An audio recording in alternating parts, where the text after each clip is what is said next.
Jesus Christ, he just twisted that man's head around like a soda bottle.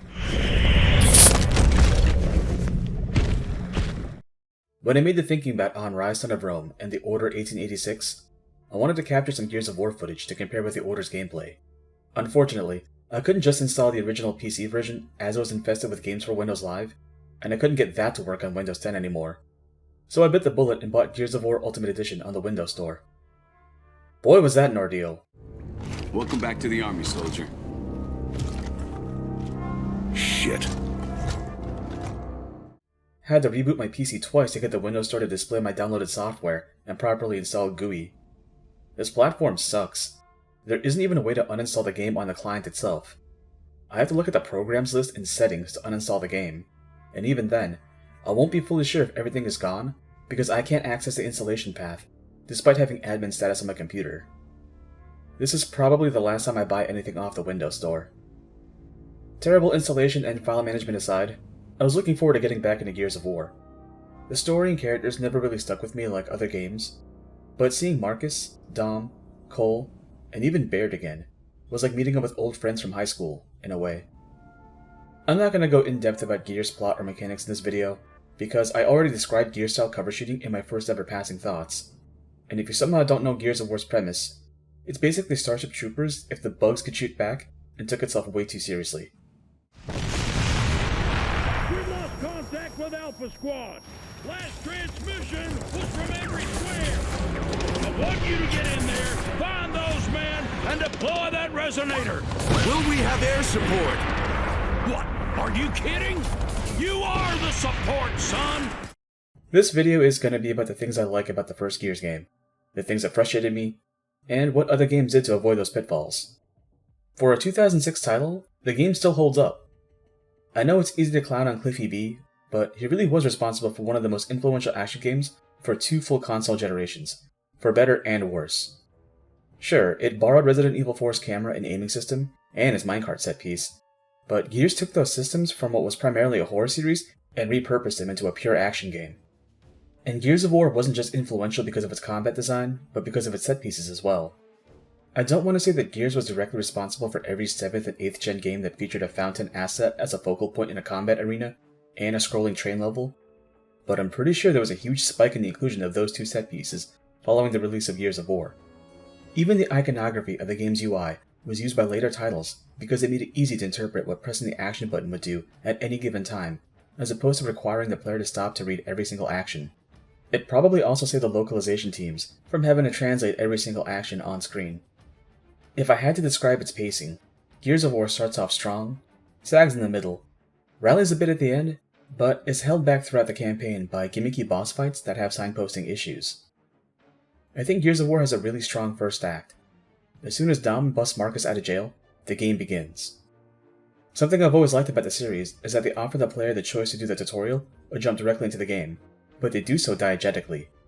Because Marcus was imprisoned for an undisclosed time, it would make sense that he needed to brush up on his combat skills. But because Marcus was a sergeant before his court-martial, it would also make sense that he would still know how to fight and wouldn't need to dust off the cobwebs.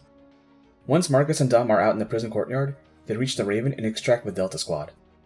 I don't have all of the original version's footage available to me anymore, but I'm pretty sure that the Coalition made some changes to the cutscenes in Ultimate Edition, because I remember that Kim handed Marcus a canteen in the original version as he welcomed Marcus to the Delta Squad, but in Ultimate Edition, he's shown handing Marcus a Lancer. Hey, are you the Marcus Phoenix? The one who fought at Asfield Fields? Yep. Wow, cool! Not really. I don't know why I like how awkward this exchange is between Carmine and Marcus. It's like he doesn't know how to socialize with people anymore because of his confinement. Marcus Phoenix may not be the most personable main character, but something about John DiMaggio's performance makes him really distinct in a way that other leads can't pull off.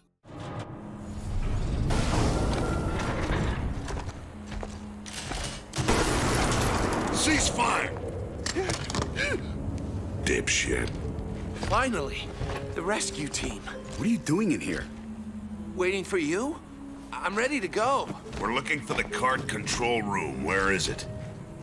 Well, you have to get down to the factory floor through that door, but it's locked. Well, how about you help us unlock it? Who? Me? Aren't we leaving? Not yet. Come on. Dipshit.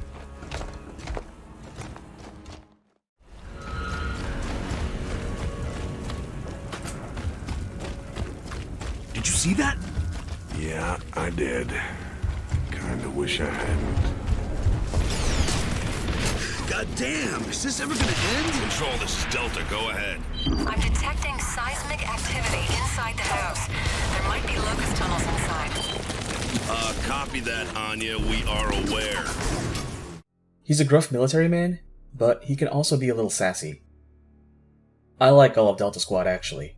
Dom is the most understated of the bunch, but he's there to keep Marcus grounded and keep things light. Cole can be a little too much, but he comes off as a frat guy in the party who just wants everyone to enjoy themselves. Yeah, that was beautiful, baby. State your name, soldier. Private Augustus Cole, Alpha Squad, sir. Don't give the smart guy a promotion. No, give it to a jackass instead. So we gotta hump this to the factory, or what? All right. This'll go faster if we split up. Cole, Baird, you head that way. We'll head right. Radio us when you find an entrance. Oh man, I don't know, that sounds like a bad idea. I'll be sure to take that under advisement, Cole. Now move it. Yes, sir! Woo! Yeah, baby! What's up, ladies? And Baird can be a huge dick with authority issues when he first appears, but you can tell over time that he learns to respect Marcus's direction as the campaign progresses. Copy that. Well, we sure as shit can't stay here. You're Baird. Yeah, that's right, asshole. Question is, who are you? Dom, you're with me. Baird, Cole, you two guard the This is APC. nuts. There's gotta be another way. Baird, my squad, my call. Be ready to move as soon as the power comes back online. Whatever, boss man. Damn it, we suck. We'll catch you right on Raven. Sorry, guys. What I like about the game's first act is how its level design teaches you how it wants you to play the game. Like walking simulators, gameplay for cover shooters tends to get reduced to being described as really simple actions, like stop and pop combat. But that's not what Gears was really about. Gears combat wants you to focus on positioning. You can hunker down behind a cement barricade and take pot shots all you like, but you get more out of the game if you flank enemies and blindside them, or use your buddies as distractions while you run behind them and bisect them with your Lancer. Some enemy types actually try to discourage you from hunkering down, like the Wretches. You need to be constantly moving around the arena as you mow them down. One of my favorite encounters in the first act has you round the corner and meet your first Troika gun emplacement. There's a wall adjacent to the turret that partitions the road. You're expected to roadie run past the turret's gunfire, move along the adjacent lane, and flank the gunner from the side. There's another arena later in the first act that has a Troika, but there's also a room on the opposite side with a sniper that's providing cover fire. Once again, the level design has set it up so that you could run down the side with a sniper, take him out, and then focus on the Troika so that your squad can advance. There's another arena late in the game that has 2 buildings that you can enter, and each path will funnel back out into a courtyard arena, but one path leads to a second-story room with a Troika turret. If you take out those enemies first, you can approach the courtyard with one less threat on your mind. Those are cool moments, and I wish the game emphasized more of that. But the second act is too obsessed with this level gimmick, the Krill. We gotta get out of here. It's gonna be dark soon. So? Lights still on? I'm just playing with you. When night falls, swarms of bat-like creatures will rip you to shreds if you're not standing next to a light source. It'd be fine for 1 or 2 chapters, but the gimmick goes on for way too long. Same with the inclusion of exploding wretches. This room sucked when I didn't know how to move through this the first time, especially when Dom falls down because you have to drop down with him to revive him. The weapons are good, and each gun serves its purpose well. I slept in the Hammerburst rifle because the Lancer is the iconic gun of the game, but it can actually dome boomers in a few shots compared to mag dumping with a Lancer. The good thing about Gears combat is that you don't need pinpoint accuracy to land most shots. There's a reason why the Locusts are lumbering slabs of meat. What does suck is that the splash damage for explosive weapons is really short. I've lobbed some boomshot rounds near enemies, and the most they ever did was flinch. The most reliable way to aim that gun is to go near or at a target's feet to make sure they get the full blast. The sniper rifle is great because it guarantees one-hit kills for basic enemies, but the real star for me was a torque bow. As someone who's dabbled with Huntsman Sniper in TF2, I love and hate this gun. it's so powerful that it can one-hit boomers if you get them at the right spot, but the wind-up to straighten the shot is slow, and as far as I can tell, you can't relax a bow pull or switch out to a different weapon to avoid taking the shot. What sucks about the torque bow is that if you shoot at the wrong spot on a target, it'll bounce off and whiff altogether. I wish its splash damage was larger so that I could be strategic with it, like shoot it at the ground where an enemy is going to move. The shotgun is a reliable close-range powerhouse, and the Boltok is a decent magnum pistol. Not as powerful as a sniper rifle, but it can drop grubs with 2 well-placed shots. The biggest disappointment for me in the weapons is the Lancer of all things. It's slow to start the melee, and if you get shot while running towards a target, you'll drop the stance and have to set it up again. That really tempers a catharsis that bisecting an enemy should elicit. The downside to the game's latter half is that once you've seen the Theron guards, you've met the entire enemy roster and the game tends to reuse the same tricks again and again. Oh no, this fight ends with 2 boomers. Oh no, this arena is full of wretches. Oh no, this arena has a Troika turret. A good rule to determine if your gameplay is padded out is that if the characters in your game start getting self-aware with the things they've done again and again, maybe consider trimming down some of your set pieces.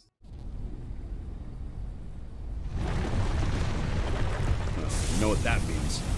Yeah, I know what that means. Take cover. God damn, is this ever gonna end? Control, this is Delta. Go ahead. My biggest gripe with the game is that bosses have really bad signposting. The boss designs are cool, but nothing about them specifically tell me where the weak points are. I remember being stuck in the Corpser way back in the day because I didn't get that I had to shoot the fleshy abdomen section of the boss and then shoot its face to push it back. The Brumach is a little more obvious, but I didn't know that I could damage the guns on its arms until Marcus pointed it out. My problem with General Ram's fight is that he's got that Creel shield that protects him, as well as being a bullet sponge in his own right. He didn't really have any flinching animations to show that he was taking damage. If you're going to make a boss no-sell the damage he takes, at least provide a health meter to give the player feedback on whether their methods are working. The only hints you get about their weak spots are if the targeting reticle turns red, and if the focus button on the game shows up to outright tell you where to shoot, but it can vary when those hints will trigger in a fight. It's not a very good compromise. It's very video gamey, but I like when bosses have obvious red weak points. Art teams have gotten better in the last decade when it comes to showing enemy weak spots without being too obvious about it. This is also very video gamey, but if you're going to fill your game's environments with brown and gray textures, put colored outlines on interactable weapons and item pickups so that they're easy to find. Also, I don't care for Berserkers. They get introduced just like El Gigante from RE4 and operate like Gyarados from the same game because they're blind and sensitive to noise. They sound cool on paper, but in practice, all you're doing is tard wrangling a monster through several hallways just so you can use the one specific weapon on it, and even then, you have to do it at specific spots in one of the final areas. I noticed a ton of bugs as I played through GUI. I'm not sure if any of them came from the original version or if the Coalition had some trouble remastering the game, but it did get annoying when sound files didn't work for entire cutscenes, or scripting for the next set piece wouldn't happen. It's a 2006 title getting upported, and it's one of the first of its kind for cover shooters, so I can accept the game's warts. If you can get the Windows Store to work for you and haven't experienced it yet, play Gears of War.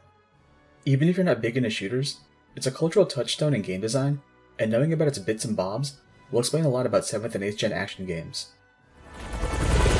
So, what are we doing tomorrow?